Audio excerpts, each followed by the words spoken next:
I just discovered my wife cheating in our marital bed a few hours ago. Right now, I'm holed up in my dad's fishing cabin trying to wrap my head around what I do from here. I feel destroyed and worthless. I feel anger due to that rage. My entire life just got flushed down the toilet and I have absolutely nobody to talk to. The one person I thought I could talk to just betrayed me and tried to lie about all of it.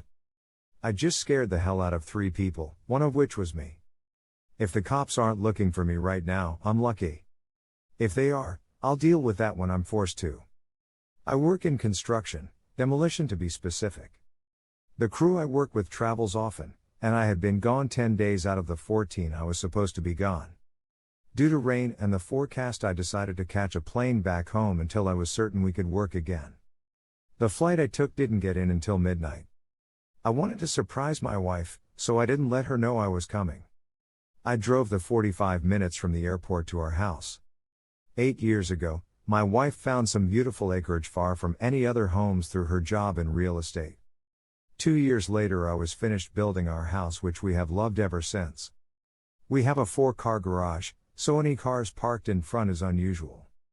A black SUV I didn't recognize made my heart sink.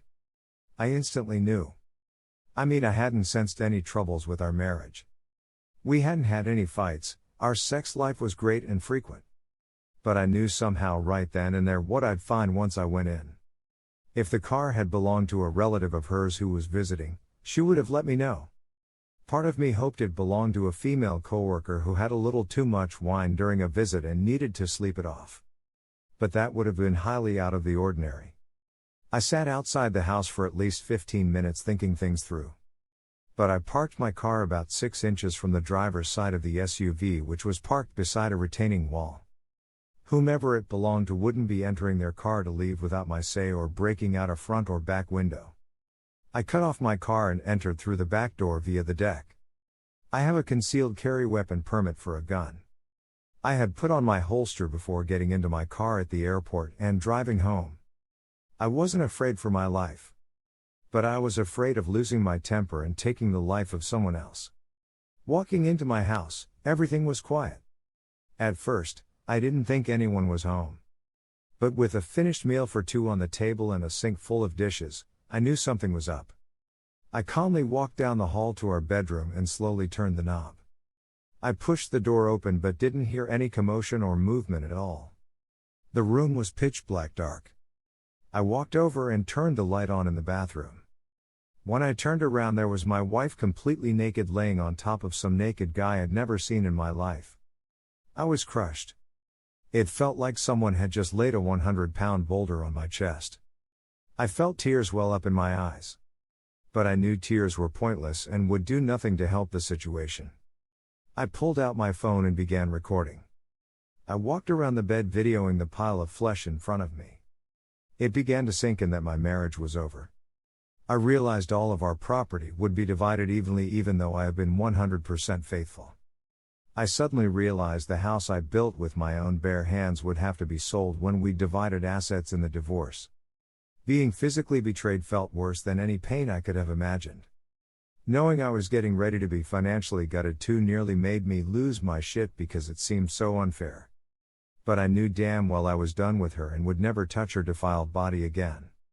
I was disgusted by what I saw, but mostly at my wife.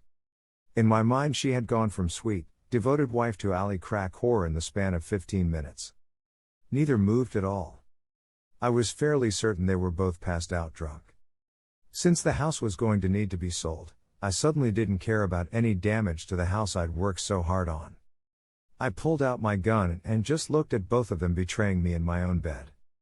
For a second or two I contemplated shooting her, knowing those bullets would pass right through and kill him as well. But I came to my senses and realized neither were worth getting the electric chair over. And despite the hurt I was feeling, I knew I might want to keep on living after all was said and done. So, I pulled back the hammer of my gun, lifted the gun into the air aiming to my upper right and fired off 2 rounds into the ceiling. They both woke instantly. She was trying to push off of him to turn around. He shoved her off of him and into the floor when he suddenly locked eyes with me. Fear doesn't adequately describe the look in his eyes. But compared to the sheer terror in my wife's eyes, he looked rather calm. She tried to tell me it wasn't what it looked like, so I fired a round through the bedroom closet door. She shut the fuck up really quickly while he still hadn't said a word. They were each seated on opposite sides of our bed with the sheet pulled up to their necks. I asked the guy who he was, and he said his name was Marcus.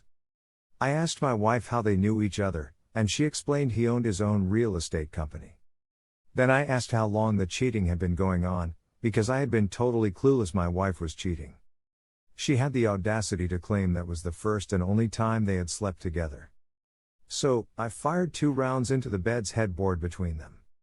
They both began crying and begging me to stop, so I asked the question again. To my surprise, Marcus answered 6 months. It pissed me off, but at least I knew the truth. I asked my wife when she stopped loving me, and through tears she lied and said she never stopped. I fired 2 rounds into the bathroom on her side of the bed, and she began screaming as glass from the mirror shattered all over the counter and floor. I told her she was a lying, worthless whore, and I was done with her lies. She was clearly having a panic attack, with good reason. But at the moment I didn't care. I asked the guy if he was married. He replied that he was. I asked if he had children that would miss him. He swallowed before admitting he had 2 children. I told him I truly appreciated him showing me that my wife is a tramp before we 2 had children together. But I asked him if having sex with a cheating slut was worth losing his wife and kids over. He begged me not to tell his wife. I told him to shut up because at that moment she had about a 50% chance of her ending up a widow. For the next 15 minutes I paced at the foot of the bed with gun drawn, just trying to think. I knew holding them there against their will could be deemed me taking hostages. I knew I would have to eventually let them go. I told my wife to get up and go get her car keys. She got out of bed and began to reach down and get her clothes off of the floor to put back on. I told her to stop, clothes weren't needed, and again to get the keys. She walked down the hall and brought back her keys, handing them to me still crying. I removed the house key and told her she wouldn't be needing it anymore. I know she wanted to protest I couldn't do that and that legally she was right. But a .45 tends to make debating legality moot. I then told Marcus to stand, get his keys and wallet out of his pants and to follow me. I led him outside toward his car, where I punched him in the face repeatedly until his nose and mouth were bleeding. After I moved my car so he could get into his SUV, I went back, picked up his keys, told Marcus to stand up. I explained he could go home right then and there to confess everything to his wife, or she'd hear from me within 48 hours with all the evidence of his cheating I had recorded. I also explained he had 45 seconds to get off of my property or a coroner would be escorting him off of the property. The fact he had no clothes on seemed a secondary issue at the moment. He got in his car and peeled away before I counted to 25.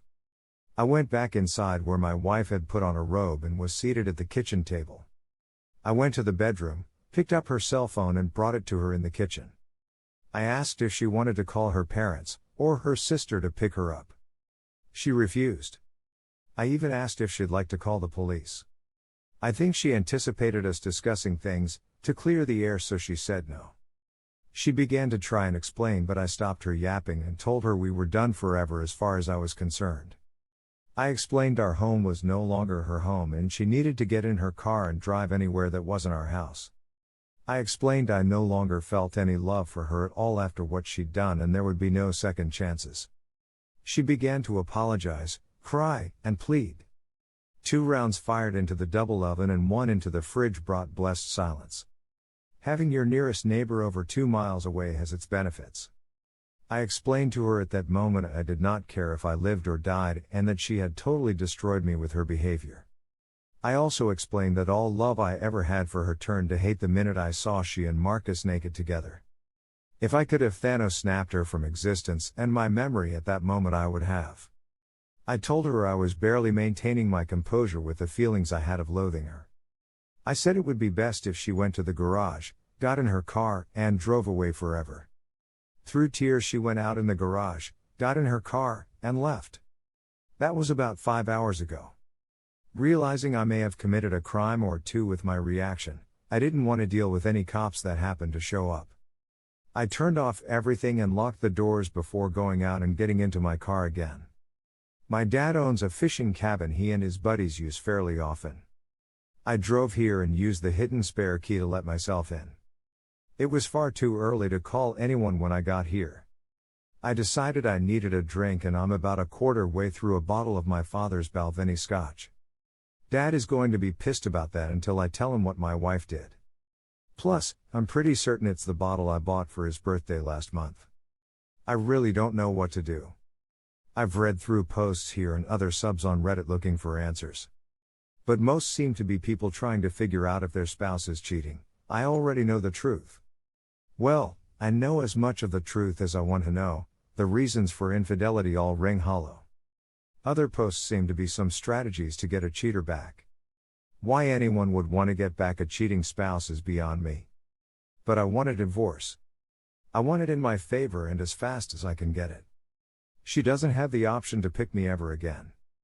I'm a human, not a carnival prize. I want to remove her from my life and burn any reminder of her in my life. I don't want to ever see or hear from her again. Can everything be taken care of by lawyers? I have money to get things started. What I don't have is the time, energy, and patience to be dealing with this bullshit. 8 fucking years of marriage down the drain.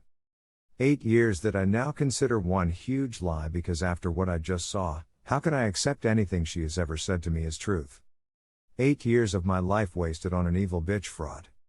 Part of me is wishing I had shot them both and just taken my own life. But that may be the scotch talking. Jesus, I have to get my shit tested just to make sure that whore didn't give me anything. Actually, I've pissed away a decade on her now that I think about it. Her actions have invalidated my life and negated any value to my time with her. The only thing I will be taking from this marriage is that honesty and loyalty are things from the past. The only thing forever about any relationships anymore is herpes. That shit is forever. Love and marriage are all fucking lies. Really, really down right now. Some I'm sure are already viewing me like some knuckle-dragging Neanderthal for responding with violence and threats. I also know some will give me grief for the use of one of my guns. I didn't shoot anybody, and the bed sheets were already soiled before I fired a shot. If bullet holes reduce the price the house can be sold by a few thousand, I can live with that. I just can't deal with this shit. Part of me wants to just eat a damn bullet and give up. The life I had is over and it isn't coming back even if I wanted to. People are going to say I dodged a bullet. Irony, not having kids with my wife and finding out she's disloyal. It doesn't feel that way right now. I go from crying uncontrollably to rage like I've never known. Either I face this or just end it all. And right now, the second choice seems like the better option. Maybe if I pass out and get a little sleep, things won't seem as bad. But I doubt it. The weather forecast looks like things will be clearing up enough to work in a few days, so I will need to be on a plane the day before. I don't like the region we are working for various reasons. But part of me just wants to stay there when the job is done and not come back. Part of me wants to figure out where I want to start over if I want to even deal with starting over. How do I decide what lawyer to get? Is there a rating system online for legal assistance on Yelp or some other site? I hate damn lawyers. Members of the scummiest legal profession. Now I have to find the most hardball lawyer I can find. Sorry for the wall of text. It wasn't as cathartic as I hoped. But nothing is going to remove this heartache anytime soon. What the hell am I supposed to do? What is the point of doing anything? The person I was focused giving my all for is gone forever, and tonight I learned never existed. I wasn't perfect by any means. But I was faithful. I was never abusive. She'd never heard me really yell until tonight. I was a good husband. I liked being married and faithful. But for every good guy out there, some slut is just waiting to get her claws into him so she can ruin his life for her gain. Fuck this life, fuck my soon-to-be ex-wife, and fuck relationships. I'm just rambling now. Guess I'll go to bed. When I wake up, I guess I will call my parents and fill them in on what went down. I'm just in shock and I've never had heartache like this in my life before. Maybe tomorrow I'll feel better.